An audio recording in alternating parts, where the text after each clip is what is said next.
Bismillahirrahmanirrahim. Assalamualaikum warahmatullahi wabarakatuh. Perkenalkan, nama saya Firsa Sahania. Saya dari Fakultas Keguruan dan Ilmu Pendidikan, Prodi PG PAUD, kelas 1A semester 1. Di sini saya berdiri di sini tujuan saya ingin menjelaskan 4 teori, yaitu behaviorisme, konstruktivisme, kognitivisme, dan humanistik. Nah, di sini saya akan menjelaskan behaviorisme, pengertian teori behaviorisme. Teori belajar behaviorisme adalah teori belajar yang menekankan pada tingkah laku manusia sebagai dari interaksi antara stimulus dan respon. Nah, saya akan menjelaskan stimulus dan respon. Stimulus adalah apa saja yang diberikan guru kepada siswa, sedangkan respon berupa reaksi atau tanggapan siswa terhadap stimulus yang diberikan oleh guru tertentu. Nah, di sini saya akan menjelaskan 2 tokoh behaviorisme, yaitu Edward Leithordike, Burroughs, Frodier, Skinner. Nah, dan saya akan menjelaskan kelebihan dan kekurangan. Kelebihan teori behaviorisme, teori ini cocok diterapkan untuk melihat anak-anak yang masalah membutuhkan dinomasi peran orang dewasa. Suka mengulangi dan meniru. Biasakan suka meniru senang dengan bentuk-bentuk perjuangan langsung, seperti diberikan atau diberikan permen atau diberikan pujian. Nah, membiasakan guru bersikap jeli dan dan rela pada situasi dan belajar. Nah, kekurangan teori behaviorisme mengurangi siswa yang berpendapat pada guru, bersifat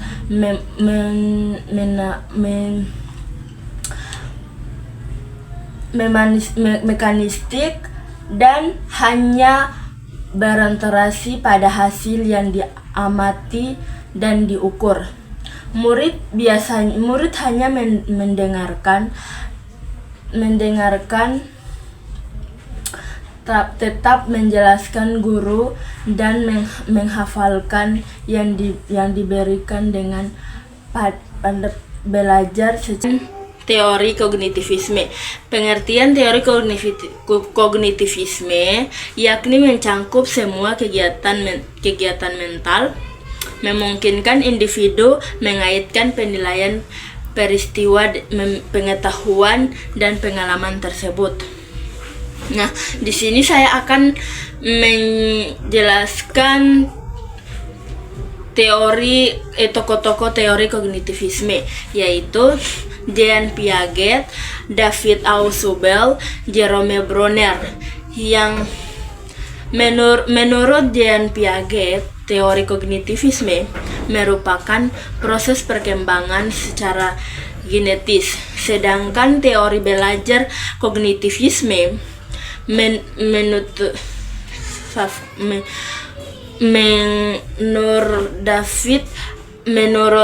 David Ausubel, dia terpengaruh ada teori kognitisme Jean Piaget. Ausubel sering menghubungkan kognitivisme dengan cara mempersatukan pengetahuan. Sedangkan menurut pandangan Bruner, proses belajar sangat dipengaruhi oleh budaya terhadap perilaku peserta didik. Nah, kelebihan behaviorisme, kelebihannya yaitu menjadikan siswa kreatif dan mandiri. Nah, kekurangannya yaitu teori ini tidak menyeluruh untuk semua tingkat pendidikan, sulit dipraktekkan, harusnya tingkat lanjut. Teori konstruktivisme adalah teori yang menyatakan bahwa pembelajaran merupakan proses aktif di mana individu membangun pengetahuan baru yang berdasarkan pengalaman dan pengetahuan yang telah dimilikinya. Nah, ada 3 tokoh, Jean Piaget, Lev Vygotsky, Jerome Brunet. Nah, di sini Jean Piaget berpendapat bahwa anak-anak secara aktif membangun pemahaman mereka, menekankan kepentingan interaksi sosial dalam pembelajaran. Nah, Jerome Brunet berpendapat bahwa pembelajaran adalah proses aktif yang melibatkan konstruksi makna. Nah, pengalaman sebagai dasar pembelajaran, kelebihan dan kekurangan. Kelebihan mendorong pembelajaran yang mendalam, meningkatkan keterampilan berpikir kritis dan kreatif. Kalau kelemahan, pendekatan ini memakan waktu lebih lama, memerlukan keterampilan khusus dari guru. Tidak semua siswa siap untuk belajar mandiri.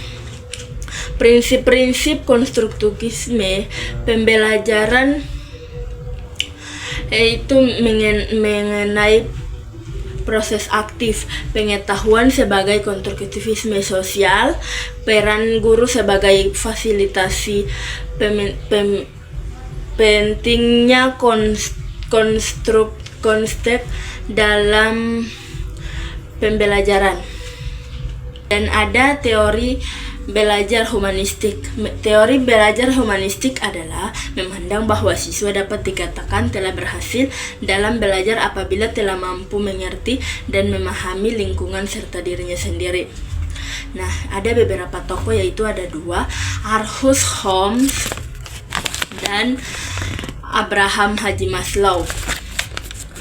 Nah, di sini Arthur Holmes, konsep dasar pembelajaran yang digunakan Arthur Holmes adalah mengandung yang artinya makan atau arti. Balik. Nah,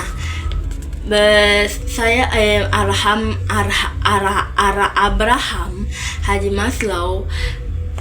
Teori Abraham Haji Maslow adalah teori yang bertujuan untuk membantu peserta didik mencapai aktualisasi diri.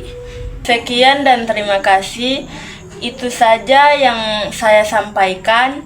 Wabillahi taufiq wal hidayah. Wassalamualaikum warahmatullahi wabarakatuh.